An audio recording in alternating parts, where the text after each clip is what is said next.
Okay, here's my introduction to the PSoC prototyping kit from Cypress. I got it in the mail. Came in that kind of a container, nice and light. It was $4. It's got a USB connector on one end. That's what powers it and communicates with it. It's got a push button and an LED that you can control. I soldered some pins onto it, and we're ready to go. So the first thing you do when you want to learn something about some new hardware is go to YouTube and see if somebody's made a video of it already. Best way to learn. So I looked for PSoC prototyping kit and I only found one. There it is there, by some guy named Matthias in, I think, Germany. It's in German. There's no audio, just a couple of wires coming off of the board and flashing an LED. You can't see the LED flashing with the... Oh, there, I think I just saw it flash. Anyway, that was useless. So that provided no help for me. So I realized I was going to have to do it on my own. So I went out and learned, went back to the PSoC website and learned about the prototyping kit myself. Read the manuals and such. So there's their website. Shows the board. You've got there, you can buy it there or get it from DigiKey for $4. PSoC Creator software you need to download, and the USB serial development stuff you got to download as well and install both of those. And there's documentation and the example project for either the 41 or the 42. So I'm going to delete my example project and just start right from scratch. So there's the example project. I'm going to delete it. And I'll download it again just for the sake of this video. Okay, so here it is, 4200, 4100. That's the board I've got. So I'll download that and extract it into my PSoC folder. There it is. Documents, PSoC. Alright. Okay, so now I've got it. Now, I guess I'll show you the USB serial software. I just ran it. Windows will automatically find the driver, if you've got it set up that way, find the driver for your USB serial interface as soon as you plug in the device. So hopefully your Windows has no problem finding the driver. And you should then have a device when you run the serial program like this. And I just connect to it and just test it, you know, to make sure it's visible. I click program and it says it's happy. So anyway, that's just the test. And then I went into device manager to check my COM ports to make sure it's being recognized okay and there's no yellow. So I look at my ports, my COM ports, and I see I have a COM3. That's USB serial. So I'm going to unplug the device. And there, USB COM3 is gone. Now I'll plug it back in. And it reappears. So I know I'm working on COM3. So now I think I'm going to start up PSoC Creator. And I'll show you about opening up a project.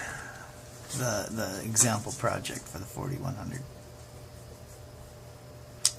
Okay, here we go. I'll go once it's ready. Brings up some reference material, documentation, all in one spot. So open project, and the example project's under document PSoC, and there it is. And it's called bootloadable blinking LED. Now there is another file down there called UART bootloader. You're going to load that later. Anyway, for now I'm just going to load the bootloadable blinking LED. It's in Core M0, whatever that is, and no, I'm sorry, the project file. Yeah, the project file. Yeah. Okay, it comes up with this component update because the components in the example project might be out of date, so this updates them and archives your old ones. It's just something you have to go through once when you download an example project. It's the only time you got to do that. And there's the archive of the way it was before. You just ignore that. So updating components.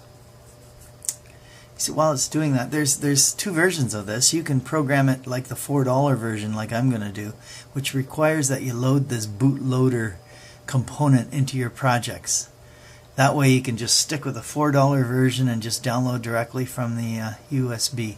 Otherwise you got to buy a programmer for $80, or you can buy the Pioneer board for $30, where you don't need the bootable component added. Anyway, here's your project. Your work area is in the middle, messages in the bottom, project files on the left, and components on the right. And there's a pulse width modulator component, and there's the bootloader component. So in that, you have to load the hex file for the bootloader. You only have to do that once. I'll show you that in more detail when I do a project from blank. So here's a pulse width modulator. Now you can set a bunch of parameters. It's set to divide the clock by 1,000. So then the clock is I think 1 kilohertz. Let's zoom in a bit and have a look at the clock. Open that up. And yeah, it's 1 kilohertz in the middle there. So it divides it by 1,000, so you end up with a 1 second flashing LED. And so it's done totally through hardware, programmable hardware. There's no C code required for this to just flash the LED, this example project. So let's see what we're going to do next. Over here, we'll look at the pin mapping next. This is the chip and the way the pins are mapped. The LED is mapped to right there. I can't quite read it here. Was it 1.6? I think is the name of the pin. So you can map your LED. Well, the LED on this board is connected, wired, soldered to 1.6, so that's why we chose that one. But you can use any pin for any function, from what I understand. So now we're going to build. This will take a while. Oh, first we're going to look at the C code. It's just mostly comments. There is really nothing. It just goes to sleep. Software-wise, it doesn't do anything. But you can do all kinds of things in here. You can, control the pulse width modulator, different frequencies based on another input or something. So anyway, we're building now, and this is going to take a little while. Elaborating design. I think maybe I'll cut a little bit of this out to make the video shorter. Okay, so it's just about done. There, it's build succeeded. Good news. Now we have to go download it. So we go into Tools, Bootloader Host. So this is how we're going to download to the board. You got to pick the right COM port, COM3. And you got to pick the file. The first time you do this for a project, you need to pick the file that you're going to download. And it's the it corresponds with the name of the project. So you go into PSoC. It's the bootloadable blinking LED, and you got to go in the Cortex M0. That's where the actual executable code ends up. And you go and keep going until you find the file. There it is. That's the file that gets downloaded. Now we got to get the board into download mode first. So we're going to have to restart the board with the button pushed.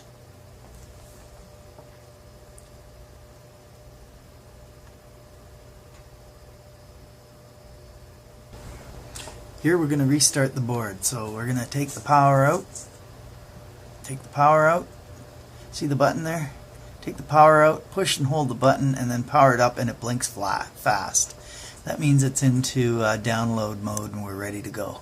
Okay, now we're back in Creator here. We're going to download, make sure it's 115200, and click the download arrow and watch the bottom. It should do that. Programming with a progress bar and programming completed. And you are done. Now your program's in the board and it is running. So good luck. I will do some more projects after this.